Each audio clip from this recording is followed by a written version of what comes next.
The Nintendo Switch 2's incredibly steep pricing means that many people, including myself, won't be getting the system at launch. And you know what? I'm glad about that. Before we get into why, let's do some maths. The system in the UK costs £395, which honestly is not a bad price. It's about what I was expecting. I'm a physical collector, so I'm choosing to forego the bundle that includes a digital version of Mario Kart World, meaning I'll be paying £75 for that game. I've never been a big fan of using Joy-Cons for docked mode, so I'll also be getting a Pro Controller for an additional £75. And while it's not a necessary purchase, I'd also love an official wireless GameCube controller, which adds another £59 to my order, bringing the grand total to £604. To play devil's advocate for just a moment here, that's actually not all that bad for a console launch, especially in 2025. However, all I'm getting in addition to the console itself is one game and two controllers for £210. Hopefully that gives a little bit of perspective as to how expensive this system truly is. Make no mistake, by the way, I'm in the fortunate position of only being interested in one of the system's launch titles. If you want to play Cyberpunk, Street Fighter 6, Civilization 7, Hogwarts Legacy, Nintendo Switch 2 Welcome Tour, your Switch 2 launch day could very easily cost you close to £1,000. This, put plainly, is just too expensive for most people. And it introduces what I consider to be the main thing working against the Switch 2 at launch. All of these games have better versions available right now. I could go buy and play Street Fighter 6 right now. I bought Yakuza 0 a few days before the Switch 2 port was revealed, and Hogwarts Legacy is available on Switch 1. In essence, this means I'll be buying the Switch 2 for one game, Mario Kart World. So I'll effectively be paying £600 for it. That's just not worth it to me. Now, there are some confirmed Switch 2 games that I'm genuinely really excited for. Donkey Kong Bonanza looks phenomenal, Age of Imprisonment is extremely exciting, I can't wait to try out the new Kirby Air Ride. The system will eventually have a lot of stuff I want to play on it, but £600 at launch for only one game? I'm just not willing to spend that much. So why am I glad that I've essentially been priced out of getting a Switch 2? Well, to be perfectly honest, I don't need a new console right now. Since the start of 2025, I've had so little time to play games. I was coming to the end of my final year of university and had all of the assignments and commitments that go along with that. I'm currently working almost non-stop to try and get my YouTube career up and running. And I've also been spending a lot more time on being a more well-rounded person, exercising and meditating and spending meaningful time with the people I hold near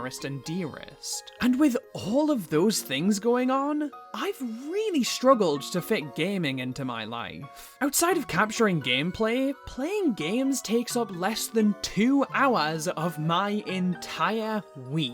And even then, that mostly comes from playing the Switch in handheld mode in between other things. My dedicated gaming time has diminished to almost nothing. If I could comfortably afford a Switch 2, the chances of me actually being able to play it enough to justify the price is so small, it's not even worth considering. This means I'd either spend every minute of the day wishing I did have the time to play my shiny new system, or I'd put the rest of my life on hold to play the thing and get my money's worth. Neither of which is a good scenario to be in. But let's say, hypothetically, that I did have the time and money for it. Let's say that I could buy a Switch 2 right now and spend as much time as I wanted to playing it. Even in that ideal circumstance, I'm still not sure I'd want to do it. If I had as much time as I could possibly want to play games, why would I spend £600 for a new console and one game when I could simply look to my right and pick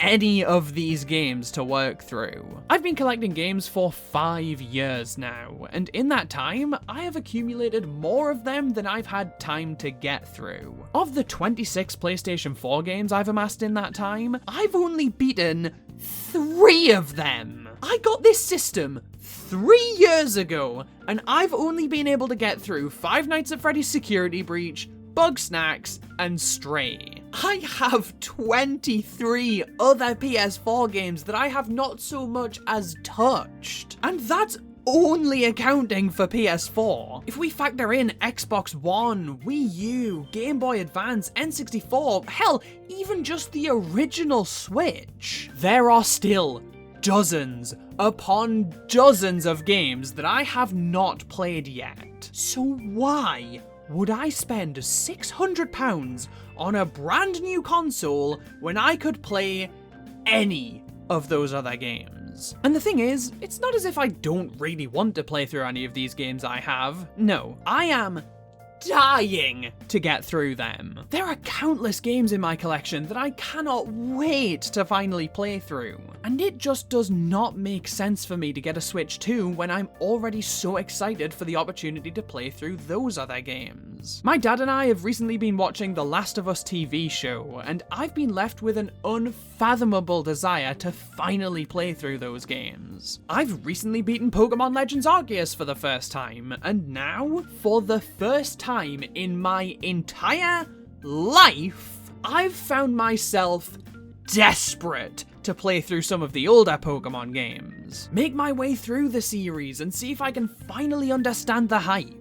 And even outside of games that have external motivators like that, I'm really interested in trying out the Resident Evil series on PS4. I've never played the Mario and Luigi games despite owning them all. I would love to play through those. And I don't think I've ever been as curious about a game as I am about Bloodborne. So tell me, why?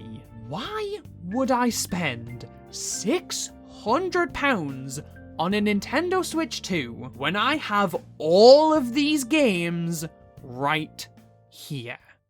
It's a weird position for me to be in, to be perfectly honest. This is the first Nintendo console launch of my adult life, and I want to be excited about it. I want to be getting involved. I think the Switch 2 looks like an incredible system with a lot of potential, but no matter how I look at it, there's just no good justification for me buying the system. So despite how much I want to, I can't.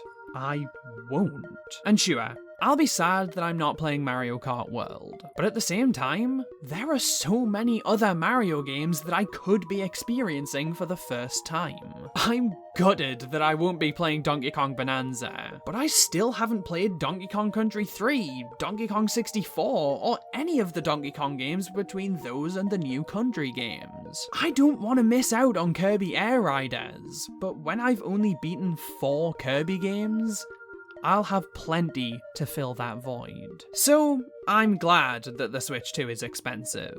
I'm glad that I'm being priced out of buying this system, because it's just one less thing that will get in the way of me and the hundreds of other games that I already have and cannot wait to play.